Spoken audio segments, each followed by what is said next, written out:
Chapter 5, Lollipop Co-workers. We see the people at work more than we see our own families, it seems like. The relationship that we share with co-workers is not quite the same one that we share with family and friends, but it is an important relationship that must be examined when you are discussing the lollipops around you. You really have no choice but to get along with them and work as a team with them if you want to keep your job. Co-worker relationships also are a more forced relationship, since you go into these different places of employment with no idea of what types of personalities are inside. You don't know what type of person is managing the place. You don't know what kind of structure is being handed down from the corporate players. Blindly going into these places and being forced to get along with these strange people is not always easy. It may start out as easy as you get to know those around you, but the challenge comes when you start to see that certain people are just not your type of company. Certain people that you have to interact with on a daily basis make coming to work every day seem miserable, just as well as some people can really brighten your day. There always seems to be one or two everywhere that you work that really pokes around on your nerves, though. If only everyone were as easygoing and productive as you, then your days would go a lot smoother. But instead, there are ones that keep you and what you're doing on their mind more than they keep what they should be doing on their mind. All that you should be going to work to do is be productive and get your hours in.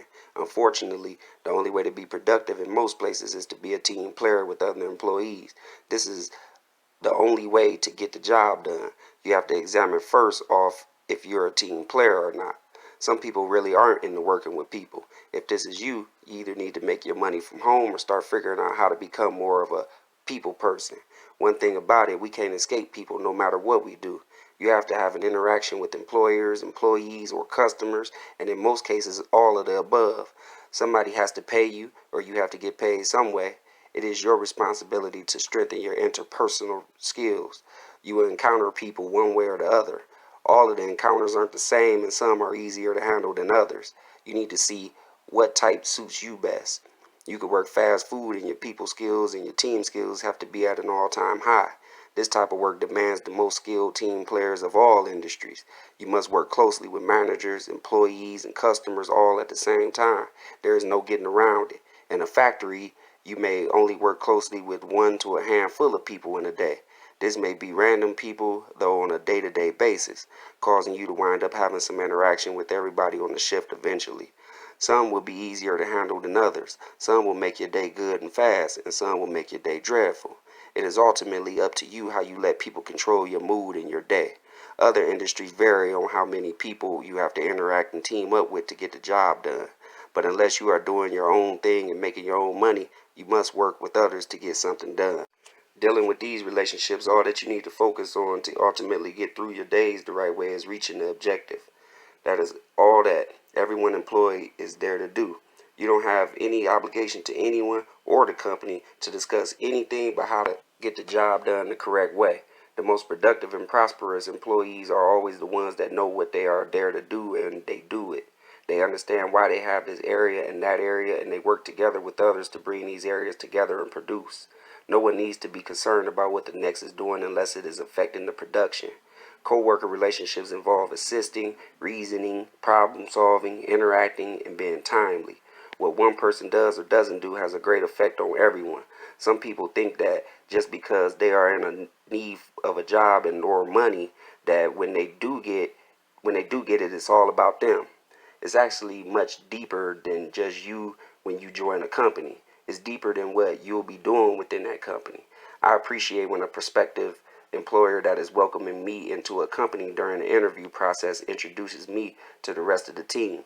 It's like, don't bring me in blindly and throw me to the wolves when I am probably expecting cool cats. Introduce me to the rest of the crew because they're the real bones of the company. I want to know a little bit about who I'll be working with. I at least want visualization. I can see a lot by how welcoming and warm they are when they lay eyes on me for the first time. I can see if they're unwelcoming and shallow. I can get a good idea of how they work as a team or if they look like they are mostly isolated from one another. These are the real people who make it happen. There could be no company without a good team of people being dedicated and productive. What needs to be done to produce is the easy part. Once you are in there, then you will learn who you are dealing with on a more personal level. Some people are more personable than others, but being too personable doesn't get the job done.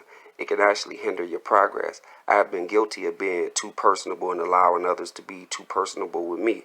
I was at work making friends more than I was worried about getting the job done. It is difficult because you want to be cool with coworkers, but being cool can lead to being too cool. Next thing you know, you are sharing your personal life stories with complete strangers. This becomes a cycle that happens on a day-to-day basis. You can't wait to see your new friend at work and tell them all about yesterday, taking the focus away from what you need to be doing at work today. Also, being too cool with coworkers leads you to being a new person getting negatively influenced by the veteran coworker to cut corners and not perform as well as you should. Coworkers that have been around for a while train new people, then introduce them to pressures to do all sorts of things, like dislike other coworkers just because they themselves dislike them. They speak down on the very company that they are representing. They teach all sorts of bad habits. This type of influencing wouldn't even be possible if you just deal with coworkers on a professional level. It could be very harmful to your fresh mind to let old coworkers take you under their wing. They may come across as cool at first, but once you notice they speak any kind of negativity on the company or the other coworkers, then you need to leave them alone until you figured out your own way around the first place. They don't mean you or your progress any good if they want to pump your head up with everything wrong with the place. Some try to come across like they are just looking out for you because they like you, but trust, if there was something that you needed to be aware of, you would learn it for yourself. When it comes to people, who and what they don't like about them has nothing to do with you. Just because he or she gets under their skin in whatever way, that does not mean that they will get under yours too. Don't let anyone influence you to dislike someone that you don't even know. You just might like that person a lot if you don't take away that chance. They may like you a lot and help you even more. That just might be the person that you spend the majority of your time working with. You never know, and you don't want to prejudge someone based off of someone else. That same person that doesn't like them may turn around and later be the very one that gets under your skin every day. Just do your own thing until you learn what you need to know on your own. A coworker who dislikes them, and once they see the new employee getting in good with that person, they expect some resistance from the new employee right off the top. It's best to stay to yourself so no one can assume things or prejudge you based off of what they think someone has disclosed to you. If only it were easier done than said, though. It's hard when you develop a relationship with coworkers not to enjoy them. You either like them a lot, can't stand them, or just don't deal with them at all. When you do enjoy them at work, it is tempting to want to know how they are outside of work. Every now and then it is cool to meet up with cool coworkers, but it can also be awkward and unsatisfying. No matter how much y'all talk at work, the fact remains that the only thing y'all really share mutually is that y'all work at the same place. Y'all may share some interests or similar lifestyles, but you probably would have never known who this person was had it not been for the job. You very rarely will walk into a company and see people work there that you know unless you were referred by a friend to the company. These people are complete strangers who you don't recall ever seeing before in life, and y'all come from the same city. This is why it feels so awkward. Just like seeing people from school or something like that out in public. It actually feels better just leaving the relationship there. At work, people say so much with no real proof that once you see them outside of work, you are too busy trying to see them for who they proclaim to be, while they are too busy trying to live up to their truths. It just gets to be too much for both people trying to keep up. This isn't always the case, and real friendships do arise from coworkers, but to go into a workplace seeking to make friends is backwards and should be avoided. People get intimately involved with coworkers as well, and that gets dangerous and affects the job. Now they have no choice but to mix work with pleasure. The workplace includes the people in it, and for the most part, it should stay separated from your personal life. You could badly affect your work performance by becoming too close with people in the job. You'll become more worried about them than worried about your job. I have never worked anywhere in my many years that I've been working and haven't encountered the nitpickers. I really can't stand people who come to work and have that specific person that they just have to pick on. They just have to keep a close eye on them. They have to report everything that they do and say and be all in their business. These are really the only people that can get under my skin. I have always been the life of the party just about anywhere that I work. I've always wanted to get along with everyone, and I never wanted to argue with coworkers. I can't name one place where it didn't go down, though. I hated every minute of it, too. The problem with nitpickers is that they forcefully take you there. You can't let anyone spread falsehoods and rumors about you, so you have to shut it down respectfully when it does arise. I use the word respectfully, but it can get ugly depending on the circumstances. You can have people that purposely cause you to make mistakes, that mislead you on purpose, that tries to turn others against you, and that keeps you on the manager's radar. In my experience, it was mostly the veteran employees that, in my mind, didn't care to see a hard-working, skinny black man with dreads or braids come in and at least try to make a difference. It's usually the ones that don't work as hard as me and are slightly afraid that I'm threatening their position or gaining the supervisor's favor. They may think that because of me, they will be forced to work harder. For whatever reason, they don't want me there, it seems. Since they have no say-so in whether I stay or leave, they have to find a way to irritate me with hopes that I'll possibly get tired of it and just quit. They report me to the manager with hopes that I'll get fired or something like that, but I don't quit and I won't let another coworker get me fired. Over and over I prove to them that they are wasting their time. One thing about it, a coworker can say whatever they want to say, but they can't affect anything when that manager is looking at a hard-working, productive employee every day. Their stories and their complaints won't match up in the eyes of the one who really matters. They have to hear the complaints and address them with you because that is their job to do so. But they really don't care what this person is complaining about most of the time. It can be funny to watch someone go through all of this trouble for little old you, but it is very disturbing for real. It's like, why do you take time out of your supposedly busy day to try and make mine miserable? That is what their intention is too, is to make your day miserable. That is so not cool, even if the food isn't affecting your employment like they wish. Now you find yourself coming to work with your guards up. You barely even wanted to get out of the bed to come to work, knowing what you would possibly be facing. You are expecting to have a bad day. You are sad every day instead of happy like you should be or used to be. You feel less productive, oftentimes wishing that you had somewhere else to work, when at one point you really liked your job. Really, the job or the work isn't the problem. It's the person or some of the people that's in it. It's really bad when you have one or more people affecting your performance. It all kind of goes back to how you interact with people from the start. It's about how much you show them about you. I've been working since I was 15, so I wasn't always your most responsible and mature worker. I've had intimate relationships at work. I've played around like a kid at work well into adulthood. I've disrespected co-workers. I've argued, fought, and disliked people for reasons that were and weren't work-related. All of these things bring out the nitpickers. Throughout all of these occurrences, I've never been a bad worker. This is why I could always hang on to the job for the most part. I've always been about getting my work done. But just like in school, you could be bad and still do the work and make good grades. But eventually the bad will cause you to get suspended and or stay in trouble, forcing you to miss out and lower your grade along the way. I've made my own enemies through my actions. Some people at work do this by gossiping too much, spreading rumors, exposing too much of themselves, being disrespectful, not performing well and putting others behind, or simply putting more workload on others. The more we stay to ourselves, mind our own business, and focus on our job, the less we subject ourselves to nitpickers. Somehow, we have given nitpickers a reason to despise us. We've created a sour taste in their mouth somewhere. What they're doing to react isn't justifiable, but it is a situation that both people need to work out before too much damage is done.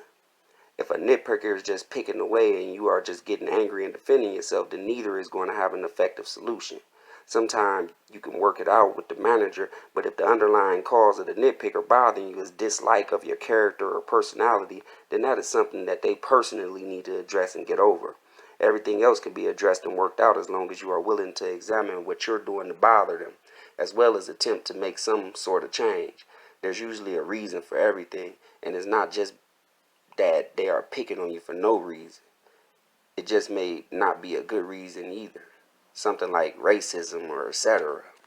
When a person is picking on you for their own personal reasons, they will do whatever to get some kind of reaction out of you. Be careful that your reaction isn't the one that will get you in trouble. People know just what it would take after a while to get you to snap out. When you snap out on them, you become just as guilty as them. One thing about it, when you go to your place of employment, your supervisor does not become your babysitter, and most hate to be forced to micromanage. They don't want to keep having to diffuse situations every other day between the same two people. After a while, it gets old and more petty. A supervisor hates to have to worry about the bickering and arguing when they have so much more real work-related stuff to worry about. They also can't make the two of you like one another and get along. Now they have no choice but to start threatening jobs.